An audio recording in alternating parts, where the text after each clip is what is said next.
शिव पुराण में माता पार्वती और भगवान शिव के विवाह की सुंदर कथा है। इसमें वर्णन आता है कि देव श्री नारद ने पार्वती के बचपन में ही उनके पति के गुण और दोष की भविष्यवाणी कर दी थी। इसे सुनकर एक तरफ राजा हिमाचल विचलित हो गए थे, वहीं पार्वती की मां मैना देवी बेहोश हो गई थी। माता पार्वती के जन्म के बाद राजा हिमाचल के घर पहुंचे देव श्री नारद ने उन्हें आशीर्वाद दिया।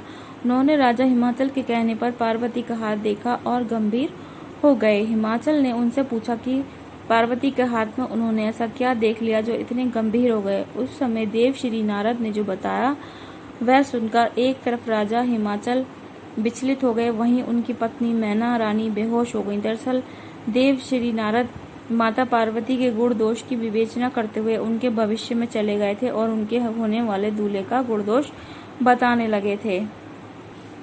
शिव पुराण की एक कथा जो देव श्री नारद ने राजा हिमाचल को सुनाई थी। इसे सुनने के बाद राजा हिमाचल ने यहाँ तक पूछ लिया था कि क्या कोई ऐसा भी कर्मकांड है जिसके करने से दूल्हा बदल जाए और पार्वती का भविष्य बेहतर हो सके। उस समय नारद ने उन्हें आश्वस्त करते हुए कहा था कि यही विधि का विधान है और इसे ना तो बदला जा सकता है और ना ही मिटाया जा सकता है। भगवान शिव की पहली पत्नी सती के योगाग्नि में प्रवेश और प्रजापति दक्ष के यज्ञ को विध्वंस हुए 87,000 साल गुजर चुके थे। उसी समय से भगवान शिव निरंतर समाधि में थे। इसी बीच राजा हिमाचल के घर वही माता सती पार्वती के रूप में जन्म लेकर आईं। उनके जन्म लेते ही पूरे हिमाचल राज्य के पर्वत पहाड़ से लेकर मैदान तक रमणीय हो गए। ऋषि मुनियों के आश्रमों में दिव्य माहौल बन गया। पहाड़ों पर एक बार फिर से दिव्य औषधियां उगने लगी। शत्रुवत व्यवहार करने वाले जीव जंतु भी आपस में प्रेम व्यवहार से रहने लगे। ये जानकर नारद मुनि राजा हिमाचल के घर पहुंचे। उस समय पर्वतराज ने देवश्री का स्वागत और सत्कार किया, फिर अपनी बेटी का भविष्य बताने का आग्रह किया।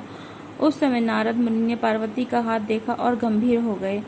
जब राजा हिमाचल ने उनकी गंभीरता की वजह पूछी तो नारद मुनि मुस्कुराए और कहा कि आपकी बेटी सुंदर होगी, सुशील और समझदार होगी, ये गुणों की खान होगी और अपने पति की प्यारी होगी। नारद ने कहा कि इसका अखंड सौभाग्य होगा और लोग इसे पार्वती, उमा, अंबिका और भवानी के नाम से जानेंगे और पूजेंगे। इतना कहते ही देवश्री नारद पार्वती के पति के गुण दोष की व्याख्या करने लगे। कहा कि पार्वती के पति योगी होंगे, विकराल जटाधारी और अमंगल वेशधारी होंगे। कहा कि उनके माता पिता को कोई नहीं जानता, लेकिन वह सबके भूत भविष्य को जानने वाले होंगे। उनका कोई घर परिवार नहीं होगा, वह शमशान में रहने वाले होंगे। ये सुनकर राजा हिमाचल विचलित हो गए। वहीं बगल में बैठी उनकी पत्नी मैना रानी तो बेहोश हो गई। उसी समय नारद मुनि ने यह खुलासा कर दिया कि इतने सारे अवगुणों वाला कोई और नहीं बल्कि खुद भगवान शिव ही पार्वती के पति बनेंगे। यह सुनकर राजा हिमाचल तो एक बार को विश्वास नहीं हुआ। उन्होंने पूछा कि ऐसे कैसे होगा।